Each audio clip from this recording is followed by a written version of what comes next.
تجھ کو بتاؤں تقدیر امم کیا ہے، شیر و ثنا اول اوس و رباب آخر۔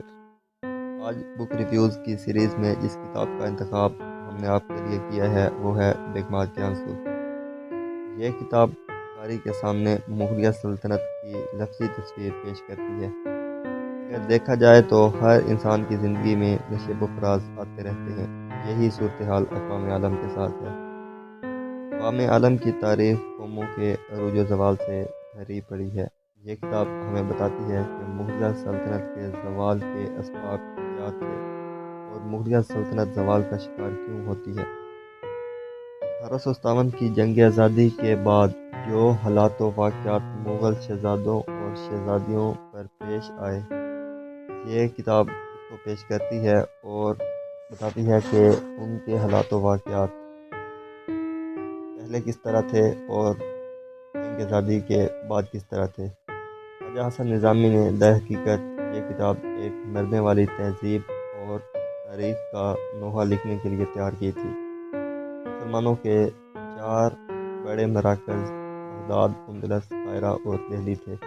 یہ کتاب دہلی کے اجڑنے اور تباہ ہونے کے واقعات کو پیش کرتی ہے، جس کو قارئین پڑھتے ہوئے جنگ آزادی کے شب و روز میں چلے جاتے ہیں۔ اس کتاب میں 17 مختلف شہزادوں اور شہزادیوں کے حالات و واقعات ہیں اور ہر ایک کی کہانی میں الگ ہی درد محسوس ہوتا ہے۔ ان 17 داستانوں میں سے چند ایک کا حوال کچھ یوں ہے۔ بھکاری شہزادہ۔ دہلی کی جامع مسجد کے ساتھ ایک محلہ کلو خاص کے نام سے مشہور تھا۔ اس محلہ میں روزانہ رات کا اندھیرا ہو جانے کے بعد ایک فقیر باہر آتا اور جامع مسجد تک جاتا اور پھر وہاں سے واپس چلا آتا۔ جب وہ نہایت مایوس اور حسرت امیز لہجہ میں بلند آواز سے کہتا، یا اللہ، ایک پیسہ کا آٹا دلوا دے، تو ہی دے گا، تو ہی دلوائے گا ایک پیسہ کا آٹا۔ ایک منٹ کے وقفے کے بعد اس کی زبان سے بس یہ صدا بلند ہوتی۔ دہلی والوں کو معلوم نہیں تھا کہ یہ فقیر کون ہے اور اس کی آواز میں اس قدر درد کیوں ہے۔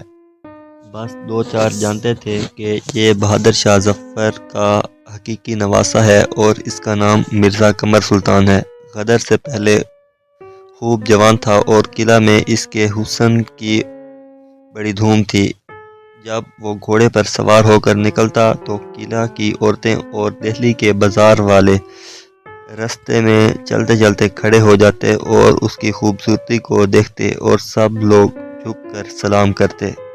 ایک بار کسی نے پوچھا، غدر سے لے کر آج تک کیا کیا گزری، ذرا اس کا حال بھی تو سناؤ۔ تو مرزا سلطان قمر نے ایک ٹھنڈا سانس لے کر چپ ہو گیا اور کچھ دیر بعد کہا، کچھ نہ پوچھو، خواب دیکھ رہا تھا، آنکھ کھل گئی، اب جاگ رہا ہوں، اور وہ خواب پھر کبھی نظر نہیں آیا اور نہ اس کے نظر آنے کی امید ہے۔ فاقہ میں روزہ۔ جب دہلی زندہ تھی اور ہندوستان کا دل کہلانے کا حق رکھتی تھی اور لال قلعہ پر تیموریوں کا آخری نشان لہرا رہا تھا، یہ کہانی مرزا سلیم بہادر، جو بہادر شاہ ظفر کا بھائی تھا، کی ہے۔ وہ کہتے ہیں، رمضان میں ہر امیر کوشش کرتا تھا کہ اس کا سامان افطاری دوسرے سے بڑھ کر ہو۔ مرزا سلیم کے ایک بھانجے مرزا شہروز نوعمری کے سبب اکثر اپنے ماموں کی صحبت میں بے تکلف شریک ہوا کرتے تھے۔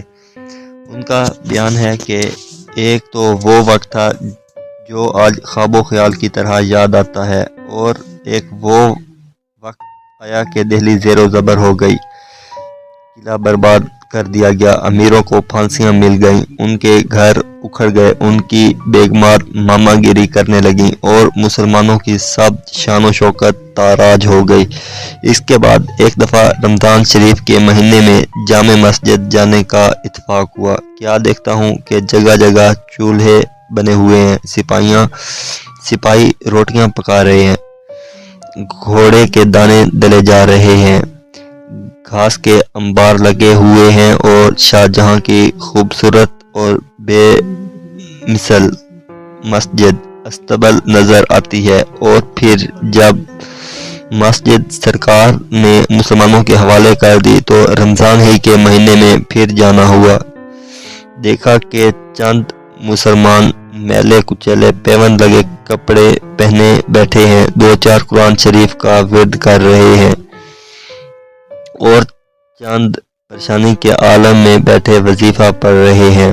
چند آدمیوں نے کھجوریں بانٹی اور کسی نے ترکاری کے کتلے تقسیم کیے، نہ وہ اگلا سازسماں اور نہ وہ اگلی سی چہل پہل۔ قسمت نے ان کو بے کس کر دیا جو بے کسوں کے کام آتے تھے۔ ہم چنگیز خان کی نسل ہیں جس کی تلوار سے زمین کانپتی تھی، ہم تیمور کی اولاد ہیں جو ملکوں اور شہریاروں کا شاہ تھا، ہم شاہ جہاں کے گھر والے ہیں جس نے ایک قبر پر جواہر نگار کی بہار کر دی تھی اور دنیا میں بے نظیر مسجد دہلی کے اندر بنا دی۔ ہم ہندوستان کے شہنشاہ کے کنبے ہیں، ہم عزت والے تھے، زمین میں ہمیں کیوں ٹھکانہ نہیں ملتا، وہ کیوں سرکشی کرتی ہے، آج ہم پر مصیبت ہے، آج ہم پر آسمان روتا ہے۔ ہم نے ایسا کیا قصور کیا ہے جس کی یہ سزا مل رہی ہے؟